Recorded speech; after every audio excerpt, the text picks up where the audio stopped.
Hey, what's up, guys? This is Anthony for Anthony's Customs, and it's time to talk about the Walking Dead finale.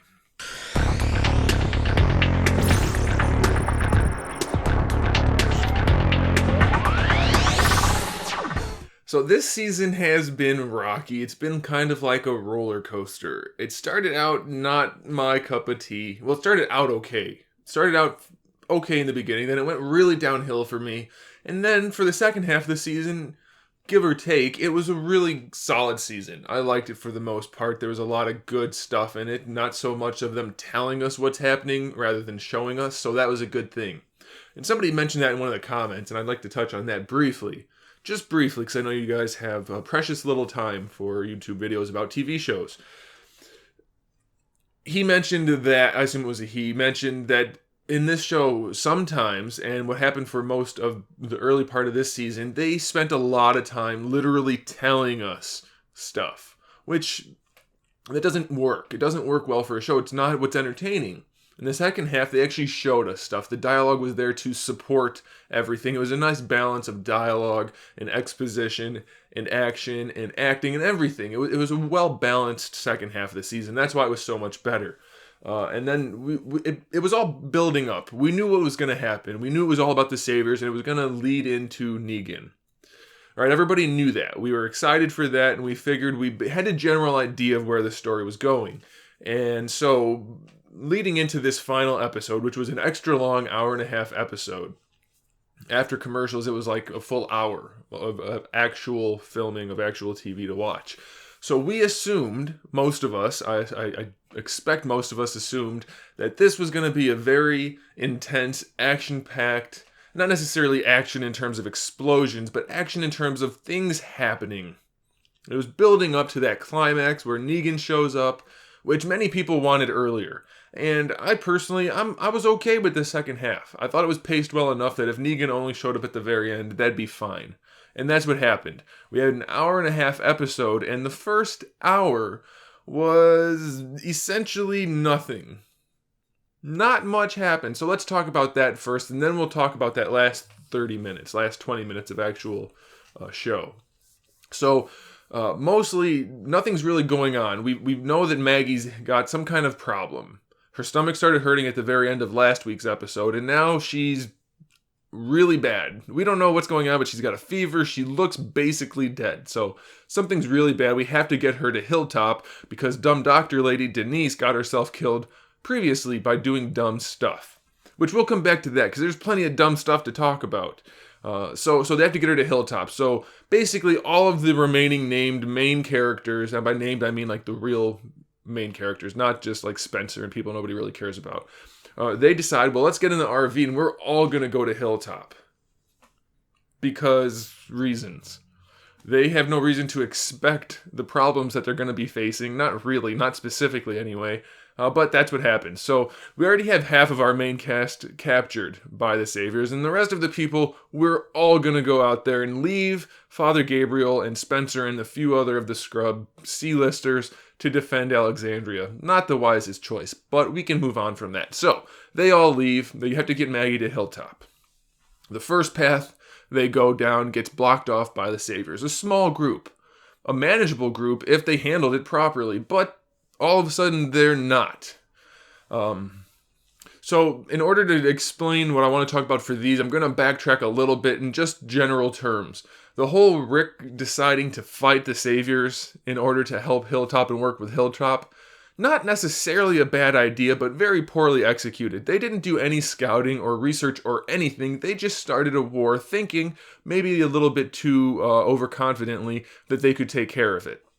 And they keep talking about that, and even in the after show they mentioned this is the culmination of this season and that they were overconfident and now they're not. Fine. Okay, we get that. So we all knew that all along, because obviously it wasn't smart for them to just go on start a war, basically, with the Saviors. They don't know what they're getting into. We have a general idea. If it's anywhere remotely similar to the comics, we know generally what's going to happen. So, this whole second half, Rick and the team has been super overconfident. Okay? So that brings us up to where I was just talking about. They run into the Saviors on the road. And instead of using their super overconfident attitudes and just taking out those 8 people and going on, they decide to not.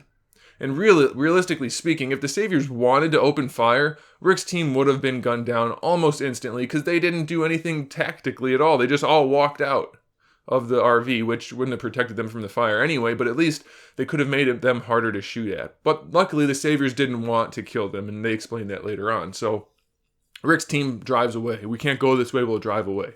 We'll go a different route. They go that route, and the Saviors have even more people blocking the road. And they go the next route, and they keep getting blocked off, and it keeps getting progressively worse, progressively more dangerous, and that happens a few times. Okay, so it's building tension, kind of, but we already knew the Saviors were going to be a problem, so it's not really building any tension for the audience. We already knew that was going to happen.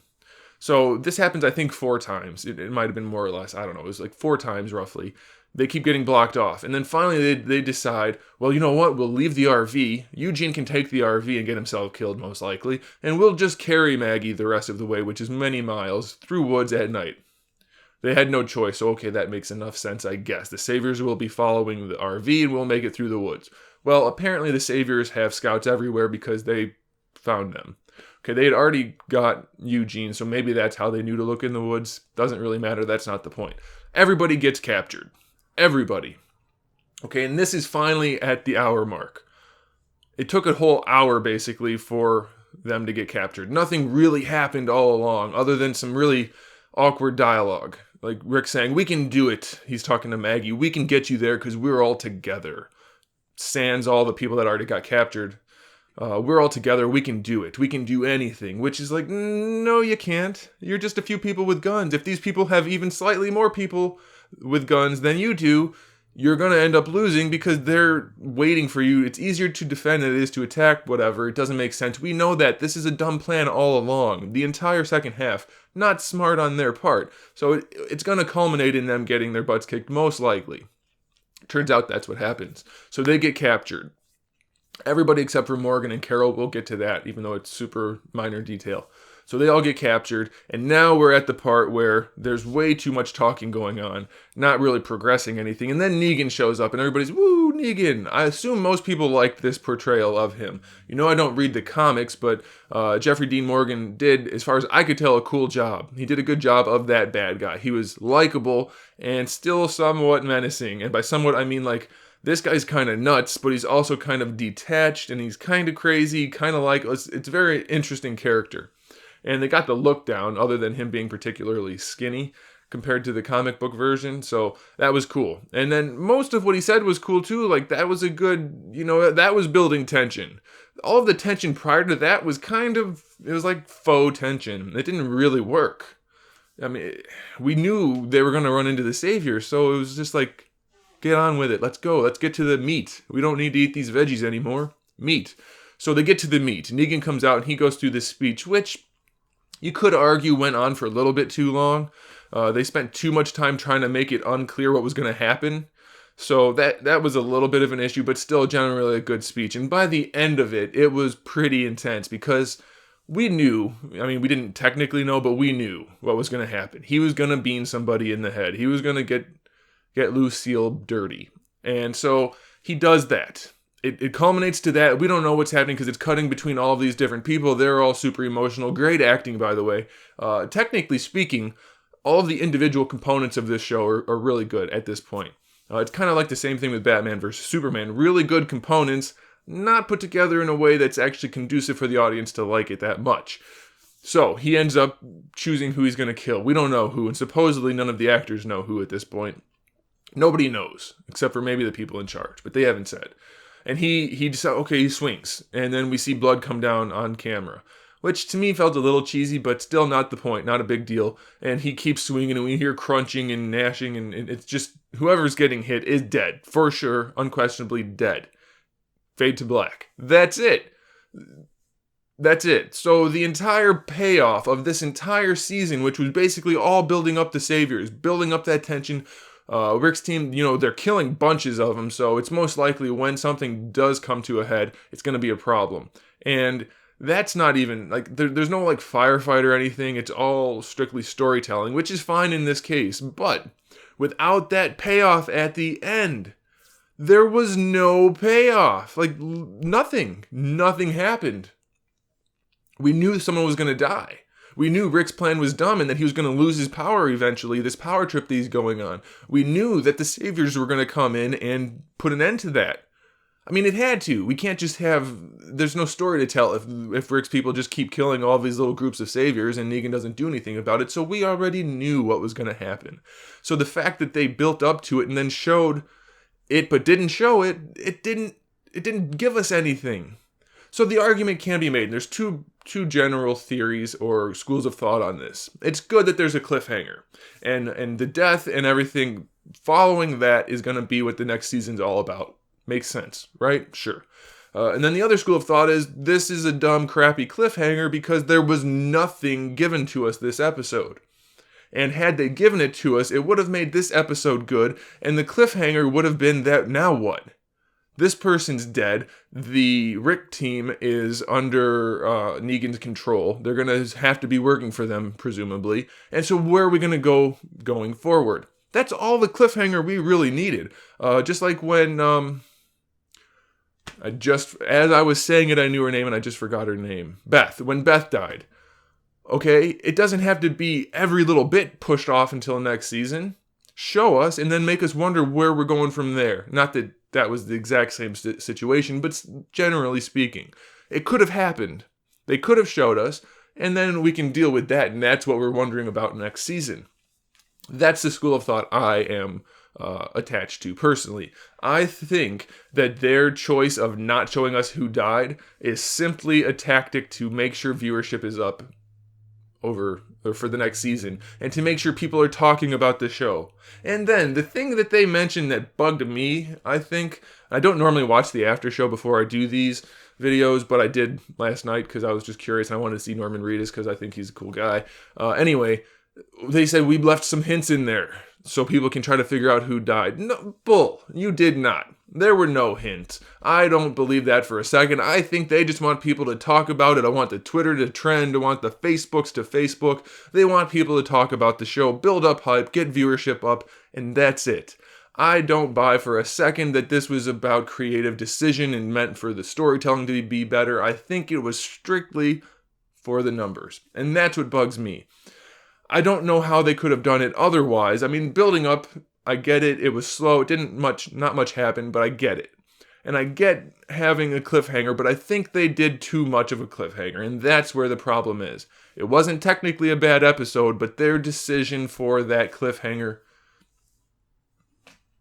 it ruined it. I mean, if you have all this pressure and tension building up and then no payoff, they didn't reveal anything we didn't already know, and that's what bugs me. I think that's what bugs most people. Most people are complaining about this, and I think rightfully so. Some people are saying, nope, it's perfectly fine, and if that's the case for you, then good. Then that's okay.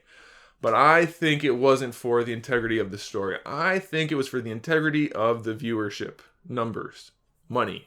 Got to make that money. Okay, so before we call it, we have to talk about Morgan briefly, because he's still out looking for Carol. And he finds her, and she says, nope, I'm not going back, even though I'm stabbed, I'm going to die, I'm not going back. And Morgan's like, yeah, you are. I want to take you back, because you're going to die. And they go back and forth, and it doesn't really come to a head until the savior guy that she had wounded and was tracking her down somehow finds her, and he shoots her a couple times, not kill shots, by the way, and then Morgan comes in and saves the day. Somehow this guy doesn't realize Morgan's riding in on a horse on pavement, but he does. He sneaks up, he stealths with a horse, and saves the day. He shoots the guy 6 times, and he's dead, definitely dead, throat, head, everything gets shot, and he saves Carol, for now. So Morgan's character has now shown that he is willing to kill if absolutely necessary. That's a good thing. I'm happy about that. Going forward, I think he's going to be more of a balanced character, and that's going to help his story arc, and he's going to be likable again, so that's a good thing. As far as Carol goes, we don't really know what's happening with her. She was a really strong character throughout this season, and now all of a sudden, she's got this whole crisis going on within herself, which is fine, I get that. But as far as her being in the show, it's looking kind of like the chances are scarce. Slim chances. Not necessarily a good thing, because I like the character, but we'll see. They do find these guys who I guess they're from the comics. They wear armor. They're good guys, presumably. They have weapons from Hilltop, so that's some kind of connection. And they're going to help them. It's their horse, by the way, from last week's episode. So they come, they find Morgan, they shake hands, they say, well, let's get her some help. And that's the end of that little arc. So that's a good thing. Going forward, I'm curious about that. That's another kind of cliffhanger. We don't know what's going on with that. Why don't we get some more of these smaller cliffhangers and still have a payoff for the finale, which we did not, and that's where the problem is, and that's my stance on it. So I'm curious what you guys think, and of course you guys can elaborate on the horse people, the armored horse people, because I don't know about those guys. I'm not centaur horse people, you know what I mean. Let me know about those characters. I'm kind of curious about that. So you guys that read the comics, let's talk about that a little bit. Let's talk about what your thoughts are on this finale. Was it a good finale with the giant cliffhanger? Was it a bad finale with the giant cliffhanger and no anything? Let me know what you think. I don't personally like the way that they did it, but it wasn't a terrible episode outside of that. So instead of rambling, let's just talk about it in the comment section below. And then I'm not going to be doing the Fear the Walking Dead. I'm not going to be talking about that show. It's not my... I watch it, but I feel like there's a lot wrong with that show that I don't want to just get into because people are going to get mad at me for saying, oh, everything's bad, you don't like anything, when that's not the case. I just happen to be able to discern what I like and what I don't like. And if things aren't good, well, whatever. Let's talk about The Walking Dead. Forget that. We're not going to talk about that. We'll be back in October for this show, but for now, let's talk in the comment section below. Thanks for watching, guys. I'll see you in the next video.